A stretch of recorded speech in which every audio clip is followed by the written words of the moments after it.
नमस्कार। आप सबका ऑनलाइन क्लास में स्वागत है। आज हम लोग फिजिक्स के एक नए चैप्टर के बारे में डिस्कस करेंगे, जिसका नाम है रेडियोधर्मिता, रेडियो एक्टिविटी चैप्टर के बारे में डिस्कस करेंगे। तो हम लोग पहले देखेंगे रेडियोधर्मिता या रेडियो एक्टिविटी होती क्या है। रेडियो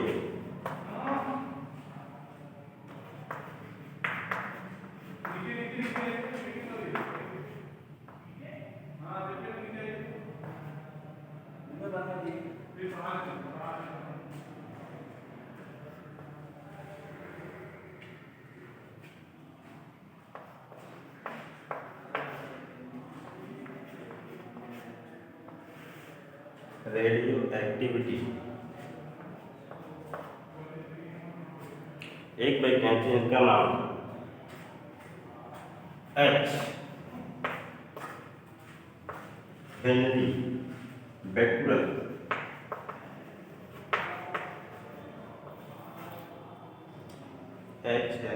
हेनरी बेक्यूरेल, इन्होंने 1886 ईस्वी में इन्होंने बताया प्रकृति में कुछ ऐसे पदार्थ पाए जाते हैं, प्रकृति में कुछ ऐसे पदार्थ या तत्व पाए जाते हैं जिसमें से स्वतः ही कुछ अदृश्य किरणें निकलती हैं, कुछ अदृश्य किरणें निकलती हैं।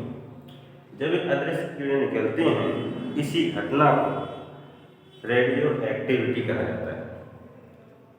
जैसे आपका एक पदार्थ है, इसको हम लोग कहते हैं यूरेनियम।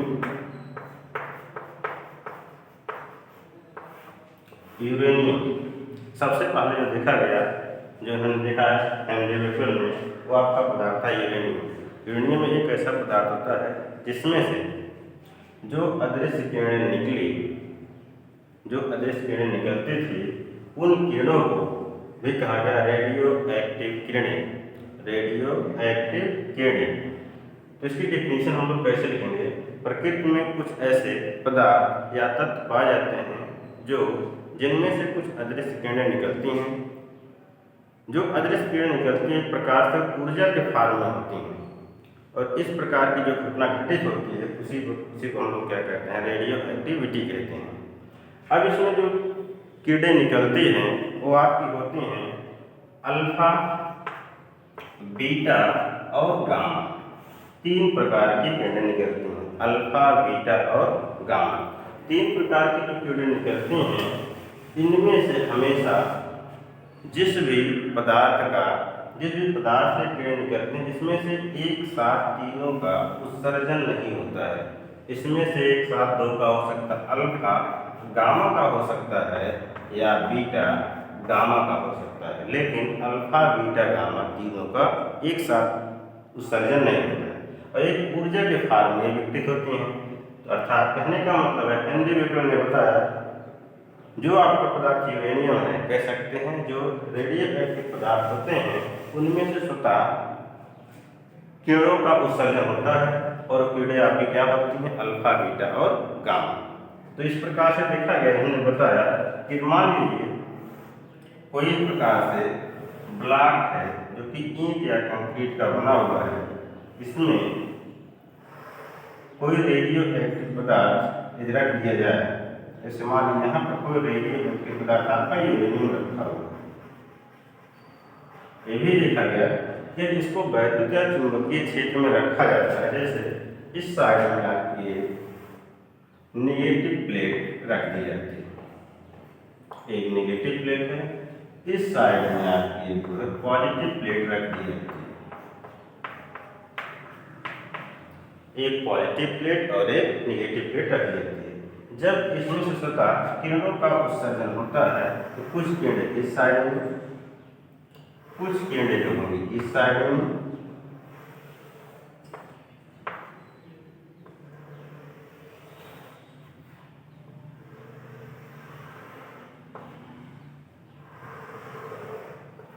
और कुछ किरणें ऐसी होती हैं जो सीधी निकल जाती हैं। कुछ किरणें ऐसी भी होती हैं जो सीधी निकल जाती हैं। इस प्रकार से तीन प्रकार की किरणें इसमें देखिए। जो निगेटिव साइड की प्लेट में निकलती हैं उनको कहा गया अल्फा किरणें, और जो पॉजिटिव प्लेट की साइड में निकलती हैं उनको कहा गया बीटा किरणें, और जो किसी भी प्लेट की तरफ मुड़ती नहीं है उनको कहा गया गामा किरणें।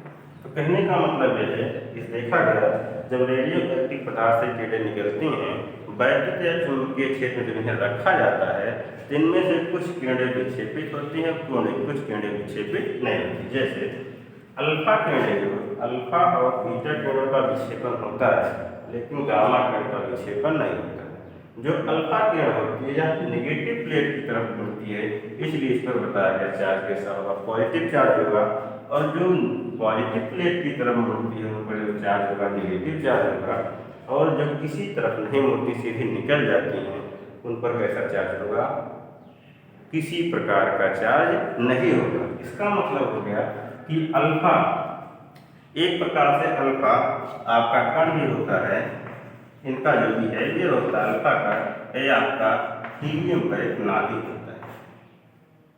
बीटा पर निगेटिव चार्ज होता है और इस पर एक इलेक्ट्रॉन के बराबर चार्ज, कहने का मतलब है 1.6 × 10⁻⁻19 का जो चार्ज होता है, एक इलेक्ट्रॉन के बराबर इस पर चार्ज होता है। तो हमने क्या देखा कि जो आपका रेडियो एक्टिव पदार्थ है, जो रेडियो एक्टिव पदार्थ है, इससे जो अल्फा बीटा गामा किरणें निकलती हैं, इसमें अल्फा और बीटा जो है इनका बिहेवियर होता है, व्यवहार होता है कण की तरह होता है, लेकिन जो गामा होता है किरण की तरह होता है। इसका मतलब होगा अल्फा कण क्या होगा, पॉजिटिव होगा, बीटा कण क्या होगा, इस पर चार्ज होगा नेगेटिव होगा, लेकिन गामा पर कोई चार्ज नहीं होता है। तो हम लोग देखेंगे कि अल्फा कण इसकी प्रॉपर्टी क्या है, इसके गुण क्या है। हम लोग देखेंगे अल्फा के गुण क्या हैं, बीटा के गुण क्या हैं और गामा के गुण क्या हैं। तो कहने का मतलब है जो आपका रेडियो एक्टिव पदार्थ, ये आपका है रेडियो एक्टिव पदार्थ, रेडियो एक्टिव पदार्थ, इसके बाद एच हेनरी बेक्वेल के बाद एक थे आपके पियरे क्यूरी और मैडम क्यूरी, पियरे क्यूरी और मैडम क्यूरी, पियरे क्यूरी और मैडम क्यूरी, पियरे क्यूरी और मैडम क्यूरी ने भी एक रेडियो एक्टिव पदार्थ की खोज की जिसका नाम था रेडियम। रेडियम या एक ऐसा रेडियो एक्टिव पदार्थ होता है जिसमें यूरेनियम की अपेक्षा हजारों गुना अधिक सक्रियता होती है, अर्थात उसमें जो अल्फा बीटा गामा कण निकलते हैं इस यूरेनियम की अपेक्षा ये अधिक सक्रिय होते हैं। इस पर इनको नोबेल पुरस्कार भी मिल चुका है। किसको, पियरे क्यूरी और मैडम क्यूरी को, किसकी खोज की उन्होंने, रेडियम की। यह भी एक ऐसा है रेडियो एक्टिव पदार्थ है। इसके बाद हम लोग डिस्कस करते हैं अल्फा कण के गुण क्या है, बीटा के गुण क्या है और गामा के गुण क्या है। पहला हम लोग देखेंगे अल्फा कण के गुण, इसके गुण क्या क्या है हम लोग देखेंगे। जैसे पहला तो ये जो अल्फा कण होते हैं इन पर चार्ज जो होता है पॉजिटिव चार्ज होता है, और एक हीलियम के नाभिक पर जो चार्ज होता है वही आपके अल्फा कण पर ही होता है। कहने का मतलब इन पर चार्ज कैसा होगा, पॉजिटिव आवेश अर्थात पॉजिटिव चार्ज होता है। दूसरा, इन्हें वैद्युत या चुंबकीय क्षेत्र में रखे जाने पर, इन्हें वैद्युत या चुंबकीय क्षेत्र में रखे जाने पर ये विक्षेपित हो जाती हैं। वैद्युत या चुंबकीय क्षेत्र में रखे जाने पर विक्षेपित हो जाती हैं, ध्यान दीजिएगा। दूसरे में हम लोग क्या लिखेंगे, जब इन्हें ये आपके जो बीटा कण है वैद्युत या चुंबकीय क्षेत्र में रखे जाने पर, अर्थात इनका विक्षेपण होता है, विक्षेपण होता है। कहने का मतलब है ये पॉजिटिव या नेगेटिव प्लेट की तरफ जो मुड़ती हैं इसी को हम लोग क्या कहते हैं, विक्षेपण कहते हैं। तीसरा, इनकी जो चाल होती है, अल्फा कण की जो चाल होती है प्रकाश की चाल की, प्रकाश की चाल की प्रकाश की चाल की 1/10 गुनी होती है।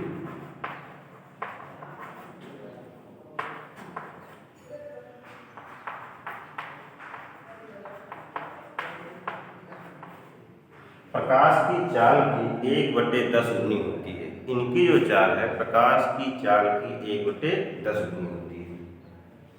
क्योंकि प्रॉपर्टी क्या है, अल्फा का जो होता है हीलियम का एक नाभिक और इसका जो द्रव्यमान होता है बीटा और गामा की अपेक्षा अधिक होता है, अर्थात इनका जो द्रव्यमान है अधिक होता है, द्रव्यमान अधिक होता है, इसलिए इनकी गतिज ऊर्जा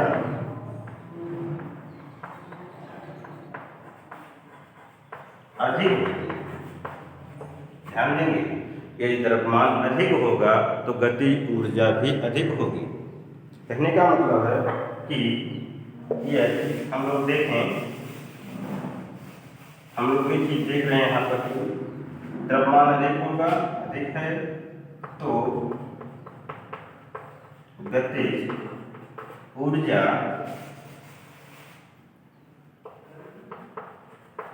अधिक होती है। इस प्रकार से हम लोग जानते हैं गतिज ऊर्जा K = 1/2 mv²। यदि m की वैल्यू अधिक होगी तो गतिज ऊर्जा का मान भी अधिक होगा। अगले नंबर हम लोग देखते हैं 5वें में, जब अल्फा जो कण है किसी गैस से होकर गुजरते हैं, जब अल्फा कणों को किसी गैस से होकर के गुजारा जाता है तब ये गैस को क्या करते हैं, आयनित करते हैं। ध्यान देंगे, आयनीकरण करते हैं। ये कहने का मतलब है इनमें आयनीकरण करने की क्षमता पाई जाती है। नेक्स्ट, एक फोटोग्राफिक प्लेट को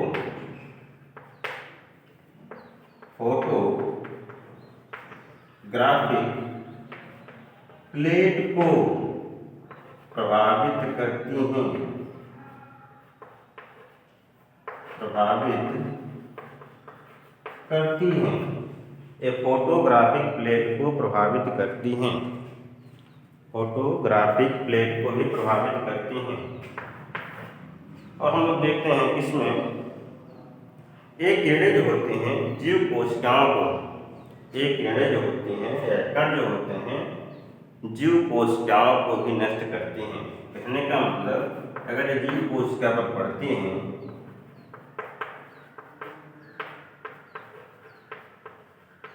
जीव कोशिकाओं को नष्ट भी करती हैं।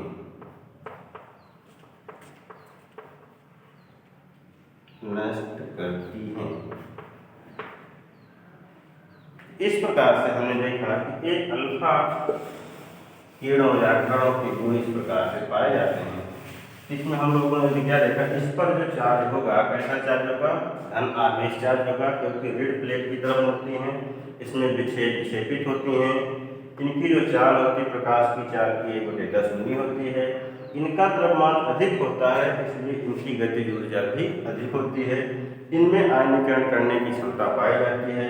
ये फोटोग्राफिक प्लेट को प्रभावित करती हैं, जीव कोशिकाओं को भी नष्ट करती हैं। ये तो हो गया आपके अल्फा कण के। इसके बाद हम लोग देखते हैं बीटा। बीटा कनेक्शन क्या होगा, बीटा का या किरणोत्सर्गी गुण। बात देखेंगे इस पर चार्ज कैसा होता है, आवेश। इस पर अभी आपको बताएगा आवेश कितना होता है, 1 इलेक्ट्रॉन के बराबर, 1 इलेक्ट्रॉन के चार्ज के बराबर। 1 इलेक्ट्रॉन पर जितना आवेश होता है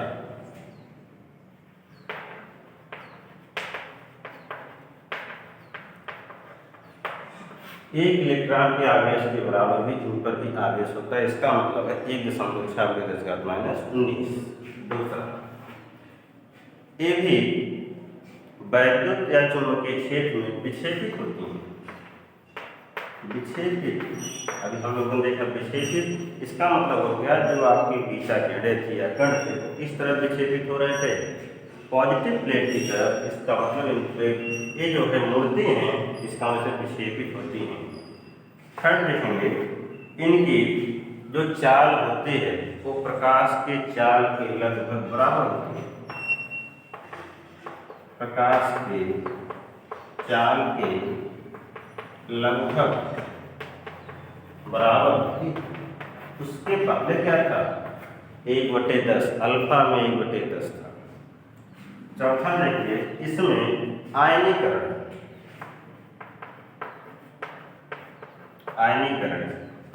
करने की क्षमता अल्फा से कम होती है। ध्यान देंगे, ये कहा जा रहा है अल्फा कण आयनित करते हैं लेकिन बीटा कण भी आयनित करते हैं, लेकिन अल्फा की अपेक्षा कम आयनीकरण करते हैं। देखेंगे, ये फोटोग्राफिक प्लेट को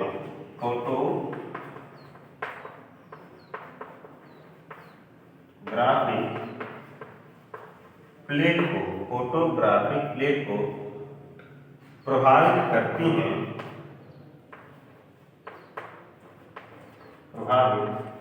अल्फा की अपेक्षा अधिक करती है।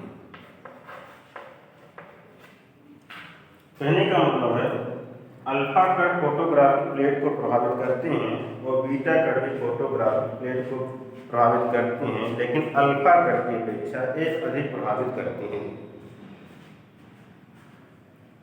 इस प्रकार से आपके बीटा कण थे। नेक्स्ट हम लोग देखते हैं गामा कणों के कीड़ों के गुण क्या है। गामा किरणों के गुण देखते हैं। अभी हम लोग देखेंगे फिगर में, गामा किरणें जो है ये वैद्युत या चुंबकीय क्षेत्र में किसी भी तरफ विक्षेपित नहीं होती हैं। इसका मतलब क्या हुआ कि इन पर कोई आवेश नहीं होता है। इसका मतलब है ये जो है आवेश रहित, जो गामा किरणें होती हैं कैसी हैं, आवेश रहित होती हैं। दूसरा, ये विक्षेपित नहीं होती।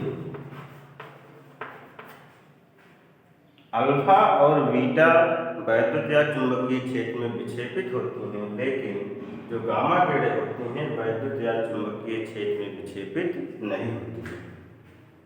इनकी जो चाल होती है प्रकाश के चाल के बराबर होती है,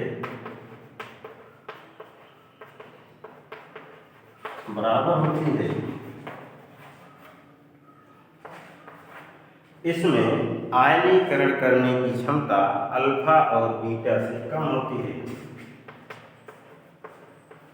आयनीकरण करने की क्षमता अल्फा तथा बीटा से कम होती है। ध्यान देंगे, आयनीकरण करने की क्षमता अल्फा और बीटा से कम होती है। एक फोटोग्राफिक प्लेट को सबसे अधिक प्रभावित करती है। एक फोटोग्राफिक प्लेट को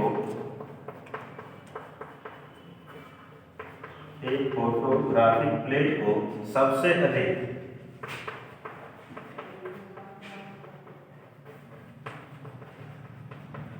प्रभावित करती है। एक फोटोग्राफिक प्लेट को सबसे अधिक प्रभावित करती है। एक और इसमें है कि जिस भी प्लेट पर या हम कह सकते गामा किरणें जब किसी सतह पर गिरती हैं वहाँ से इलेक्ट्रॉन को उत्सर्जित करती हैं। कहने का मतलब है एक इलेक्ट्रॉन का उत्सर्जन भी करती हैं। इलेक्ट्रॉन का उत्सर्जन जब किसी सतह पर गिरते हैं तो इलेक्ट्रॉन का उत्सर्जन भी करती हैं। इस प्रकार से हमने देखा कि रेडियो एक्टिव क्या है। रेडियो एक्टिव जो तत्व हैं उनमें से जो भी किरणें निकलती हैं अल्फा बीटा गामा, उनके हम लोगों ने गुण देखा। हम देखेंगे कि रेडियो एक्टिव विघटन या रेडियो एक्टिव क्षय क्या होता है। नेक्स्ट हेडिंग आपकी है रेडियो एक्टिव विघटन या क्षय। रेडियो एक्टिव विघटन या क्षय कहने का मतलब है जो रेडियो एक्टिव पदार्थ हैं उनमें से जब अल्फा बीटा गामा किरणें निकलते हैं तो उनका परमाणु क्रमांक और परमाणु भार बदल जाता है। जैसे हमने देखा 92 यूरेनियम 238, ये आपका रेडियो एक्टिव पदार्थ है। जब इससे एक अल्फा कण निकलता है, एक अल्फा कण, इसका मतलब 2He4 हीलियम, एक अल्फा कण का उत्सर्जन होता है, तो ये आपका बन जाता है 94M234। तो कहने का मतलब है जब किसी रेडियो एक्टिव पदार्थ से अल्फा या बीटा, किसी भी रेडियो एक्टिव पदार्थ से अल्फा या बीटा तथा गामा किरणों का उत्सर्जन होता है, जब किसी रेडियो एक्टिव पदार्थ से अल्फा या बीटा तथा गामा किरणों का उत्सर्जन होता है तो उस रेडियो एक्टिव पदार्थ का परमाणु भार और परमाणु क्रमांक बदल जाता है। अर्थात एक नए रेडियो एक्टिव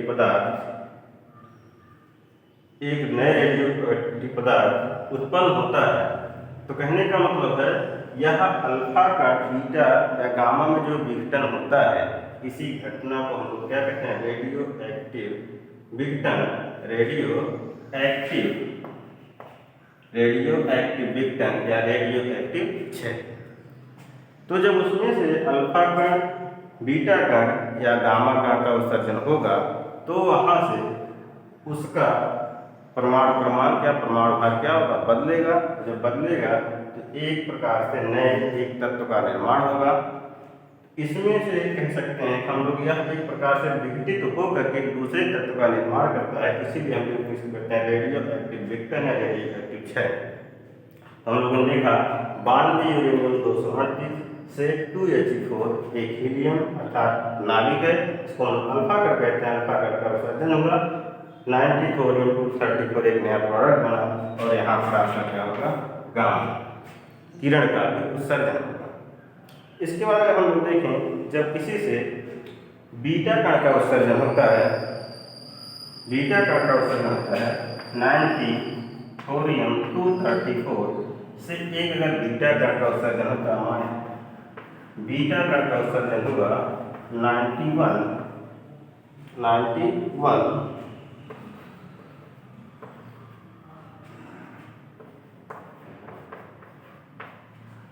इस प्रकार से हम लोग देखते हैं प्रोटैटिनियम एक नए तत्व का। कहने का मतलब है ये आपका बीटा कण का उत्सर्जन होता है, जिसके परमाणु क्रमांक में एक वृद्धि हो जाती है, परमाणु भार में कोई परिवर्तन नहीं है। इसको हम लोग कहते हैं एंटी न्यूट्रिनो, एक नया एंटी न्यूट्रिनो जो कि न्यूट्रॉन का एंटीकण होता है। यहाँ पर देख रहे हैं कि 92 यूरेनियम 232 में से जब एक हीलियम कण या अल्फा कण आपका निकलता है, इसके परमाणु क्रमांक में 2 की कमी होती है और परमाणु भार में 4 की कमी होती है। लेकिन जब एक बीटा कण का उत्सर्जन होता है तो इसके परमाणु क्रमांक में एक वृद्धि होती है और इसके परमाणु भार में कोई परिवर्तन नहीं होता है।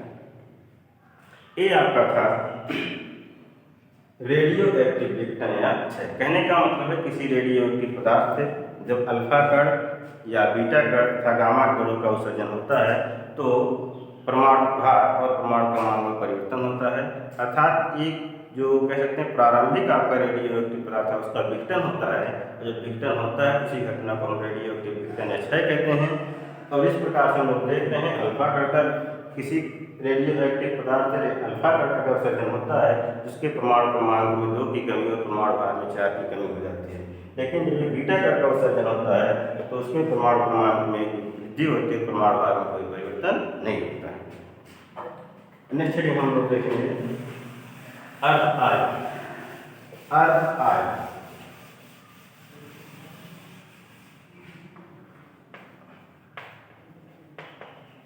अर्ध आय नाम अर्ध आय। कोई भी रेडियो एक्टिव पदार्थ यदि विघटित होता है, कोई भी रेडियो एक्टिव पदार्थ जब विघटित होता है तो वह अपनी संपूर्ण जो उसकी मात्रा थी वो विघटित कितने समय में उसकी आधी हो जाती है।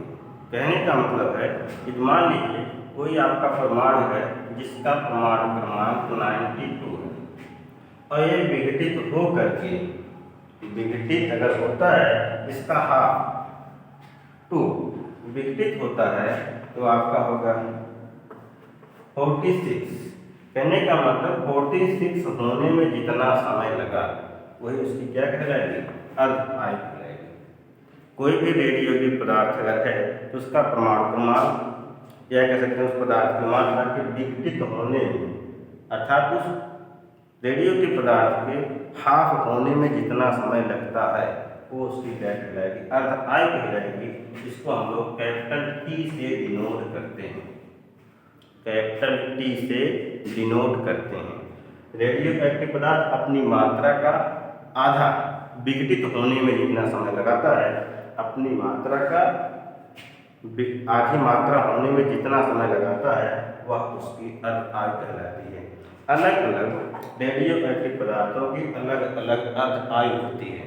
कहने का मतलब कोई भी रेडियोएक्टिव पदार्थ जितना था उसकी आधी मात्रा होने में विघटित होने में जितना समय लगेगा वो उसकी क्या कहलाएगी, अर्ध आय कहलाएगी। नेक्स्ट हेडिंग आपका है बहुत इंपॉर्टेंट, रदरफोर्ड और सोडी का 6 नियम। रदरफोर्ड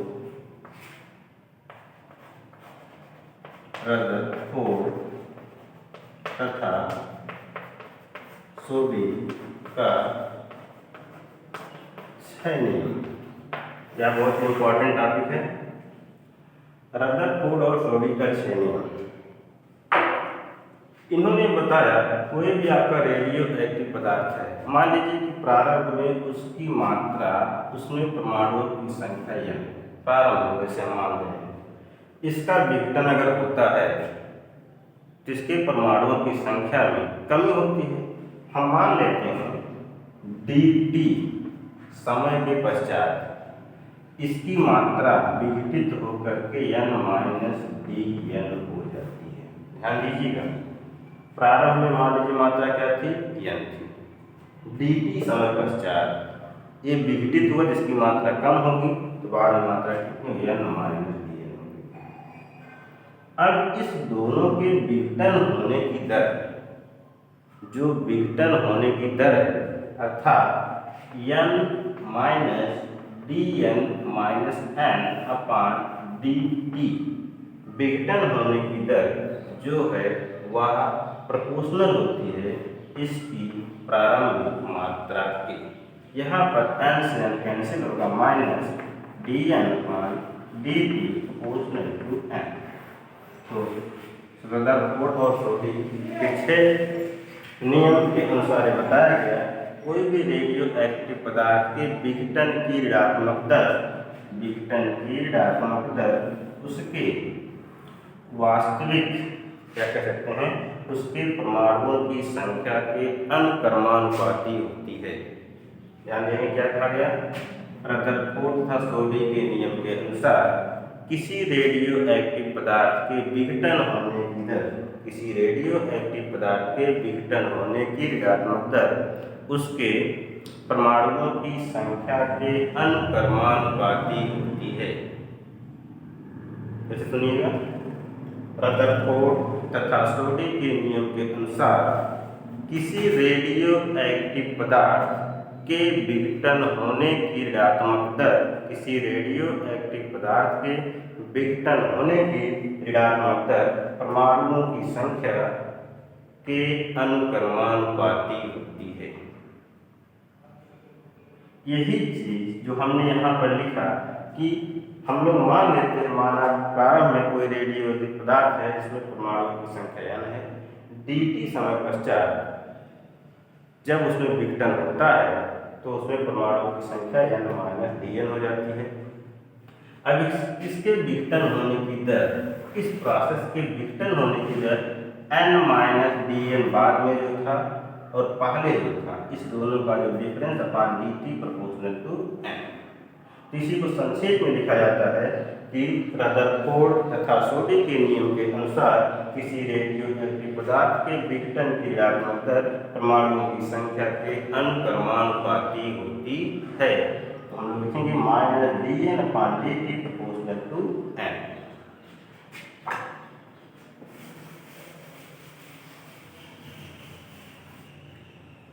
लिखेंगे रदरफोर्ड तथा सोडी के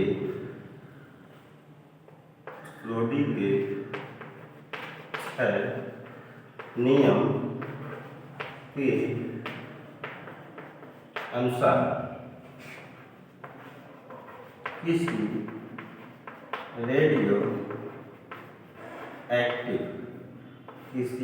रेडियो एक्टिव पदार्थ के विघटन होने की ऋणात्मक दर परमाणुओं की संख्या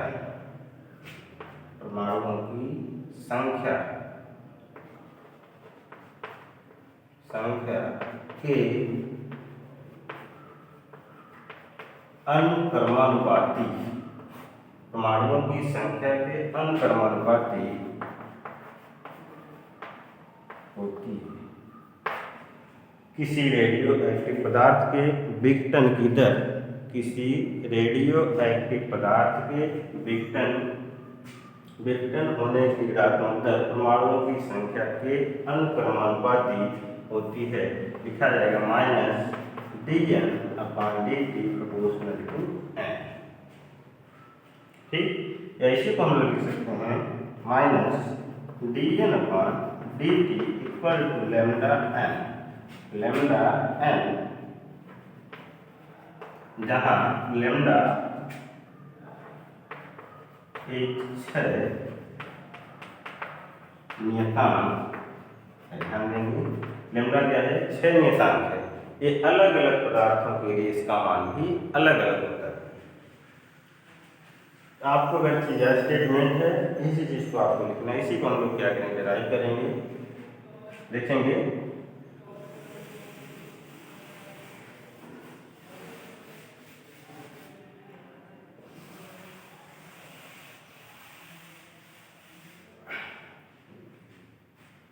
minus dn upon dt equal to lambda n। Lambda क्या है आपका, क्षय नियतांक। ऐसे को हम लोग इस प्रकार से राइट करेंगे dn upon n equal to minus lambda dt। n को इस साइड में लाया गया है, n को लेफ्ट साइड में, dt को ले जाया गया राइट साइड में। जैसे कि हम लोग देखें ये t इक्वल टू 0 अर्थात शुरुआत या इनिशियल स्टेज पर t इक्वल टू 0 पर परमाणुओं की संख्या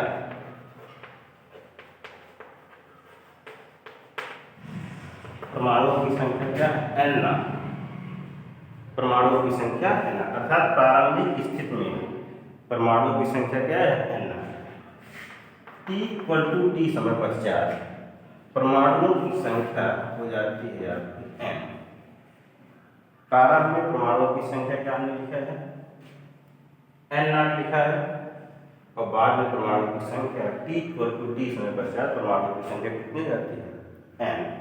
हम लोग क्या करेंगे, जो आपका इक्वेशन है, इक्वेशन फर्स्ट का क्या करेंगे, इंटीग्रेशन करेंगे, समाकलन। तो जब समाकलन करेंगे तो क्या रहेगा, n naught to n dn upon n equal to minus lambda 0 to t dt।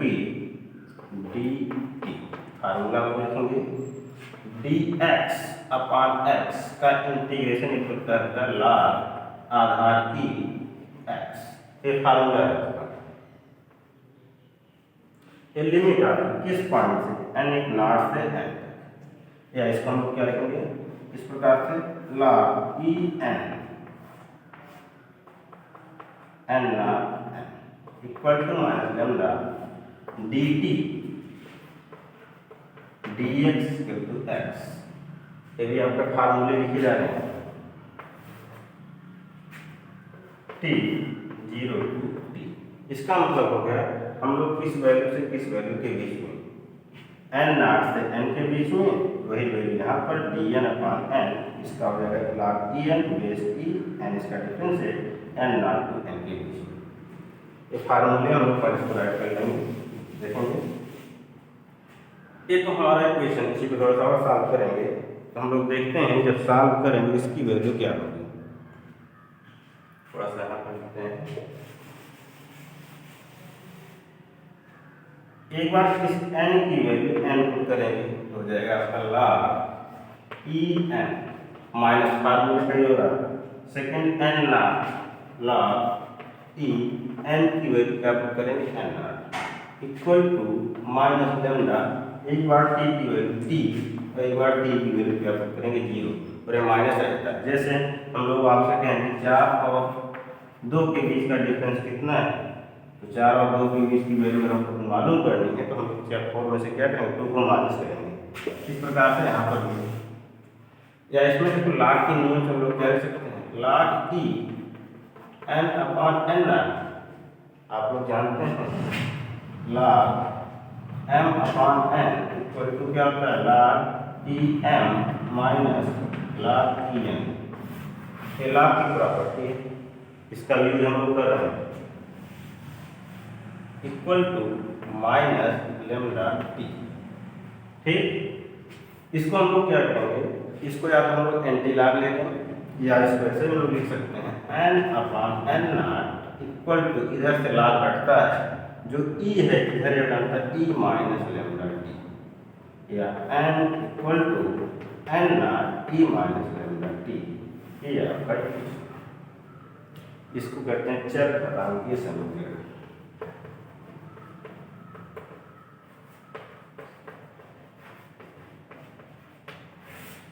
छह नियतांक का चर घातांकीय समीकरण n equal to n naught e minus lambda t, चर घातांकीय समीकरण। अब यह जो है इम्पॉर्टेंट है, ये आपको क्वेश्चन में पूछा जाता है कि आपको उसको प्रूव करना है, या आपसे कहा जाएगा सोडी पोर्टर सोडी के नियम का सत्यापन कीजिए, आपसे n equal to n naught e minus lambda t, ये समीकरण का निगमन कीजिए। नेक्स्ट आपका है सक्रियता। सक्रियता, कोई चीज़ कितना सक्रिय है, तो सक्रियता जो होती है किसी भी रेडियो एक्टिव पदार्थ की जो विघटन की दर होती है वही उसकी क्या कहलाती है, रेडियो सक्रियता कहलाती है। अर्थात जो जितनी तेजी के साथ विघटित होता होगा, इसका मतलब वह रेडियो एक्टिव पदार्थ उतना ही अधिक सक्रिय होगा। ध्यान दीजिएगा, सक्रिय का मतलब क्या है कि कोई भी रेडियो एक्टिव पदार्थ जितनी तीव्र गति से विघटित होगा उसकी सक्रियता उतनी ही अधिक होगी। कहने का मतलब हो गया कि कोई भी रेडियो एक्टिव पदार्थ जब विघटित होता है, कोई भी रेडियो एक्टिव पदार्थ जब विघटित होता है तो उसके विघटन होने की जो दर होती है वही आप क्या कहते हैं, सक्रियता कहलाती है।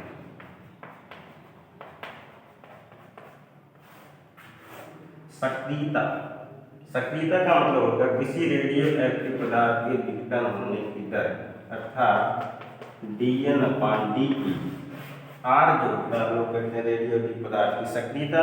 किसी रेडियो एक्टिव पदार्थ के विघटन होने की जो दर है ये क्या कहलाती है, रेडियो एक्टिव पदार्थ की सक्रियता कहलाती है। और ये आर जो होता है हमेशा प्रोपोर्शनल किसके होता है, एन के। अगर यह आर एन के प्रोपोर्शनल होता है तो अभी हम लोगों ने लिखा n equal to n naught e minus lambda T.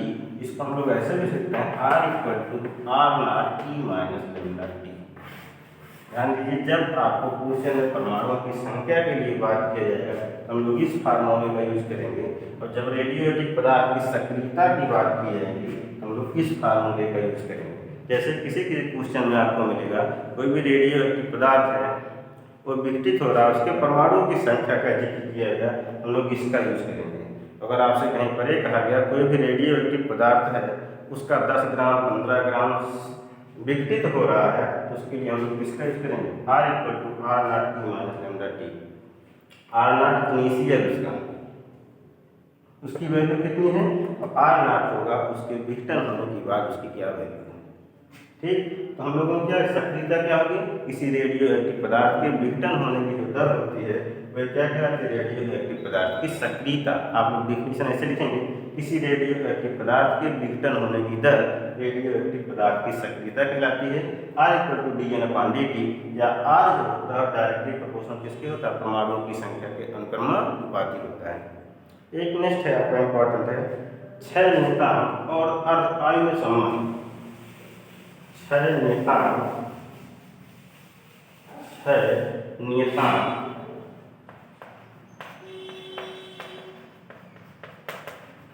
6 नियतांक 6 नियतांक हम लोग किससे करते हैं, 6 नियतांक हम लोग यूज करते हैं लैम्डा से तथा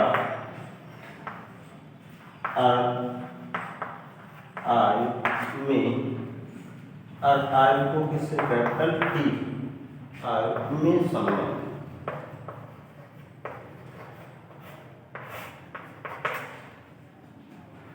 ध्यान रखिए 6 नियतांक अर्धायु को हम लोग टी से, अर्धायु क्या है, कोई भी रेडियोएक्टिव पदार्थ अपनी मात्रा का, अपनी प्रारंभिक मात्रा का विघटन, अपनी प्रारंभिक मात्रा का जितने समय में विघटित करे जिससे उसकी मात्रा कितनी बचे, आधी बचे, मतलब अपनी प्रारंभिक मात्रा का आधा भाग विघटित होने में जितना समय लगाता है वो उसकी क्या कहलाती है, अर्धायु कहलाती है। आधा भाग विघटित होने में जितना समय लगाएगा उसकी अर्धायु कहलाएगी। 6 नियतांक और अर्धायु में संबंध। जैसे भी हमने देखा कोई आपका रेडियोएक्टिव पदार्थ T इक्वल टू 0 पर उसमें परमाणुओं की संख्या क्या है, n0, और T इक्वल टू T पर परमाणुओं की संख्या क्या है, n है, तो आपका रदरफोर्ड-रसौली का नियम, रदरफोर्ड-रसौली के नियम से n equal to n0 E minus lambda T का हम लोग यूज करते हैं। ये आपका इक्वेशन था। ठीक, यहाँ पर n0 इसकी क्या है, प्रारंभिक मात्रा है। n0 क्या है, इसकी प्रारंभिक मात्रा है।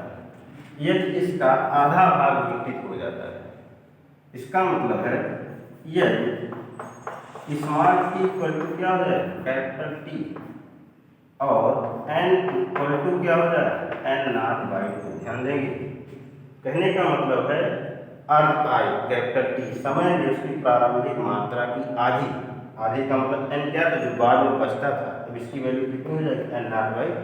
यही वैल्यू हम लोग इसमें क्या करेंगे, पुट करेंगे। जब इसमें इसकी वैल्यू पुट करेंगे तो आपको मिलेगा n0/2 equal to n0 E minus lambda capital t. n0 से कैंसिल हो जाएगा, 1/2 equal to E minus lambda t, या 1/2 इक्वल टू 1/e की पावर लेमडा टी, या 2 इक्वल टू e की पावर लेमडा टी, या इस e को यहाँ से अगर रिमूव करते हैं, एंटी ला लेते हैं तो मिलेगा लाभ E2 इक्वल टू हो जाता है लेमडा टी, या t इक्वल टू हो जाता है लाभ E2 अपान हो जाता है लेमडा। ध्यान देंगे t equal to log E2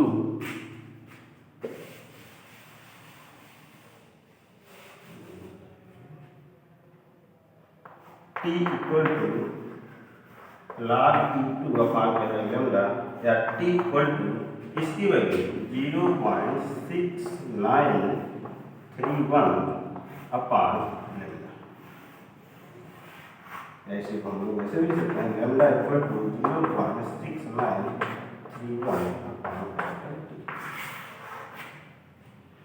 दोनों प्रकार से। यह जो है 6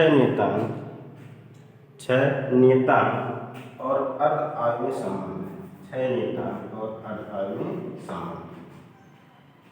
तो यहाँ से तक हम लोग देखिए 6 नियतांक लैम्डा और आधार हम लोग किसका यूज कर रहे हैं, हम लोग रदरफोर्ड और सोडी के नियम का यूज करके इस संबंध को हम लोग ला रहे हैं। यह आपका एग्जाम में भी पूछा जाता है 6 नियतांक और अर्ध आयनीय क्या संबंध है। एक एक स्टेप करके लिखते चलेंगे, बहुत अच्छी नहीं है। जो स्टेप पहले लिखा रहे उसे ध्यान दीजिए किस प्रकार से लिखा जा रहा है। स्टेप बाय स्टेप लिखते चलेंगे। कोई जो प्रॉब्लम हो तो इसको आप मैसेज के माध्यम से या कमेंट के माध्यम से पूछिएगा। Thank you.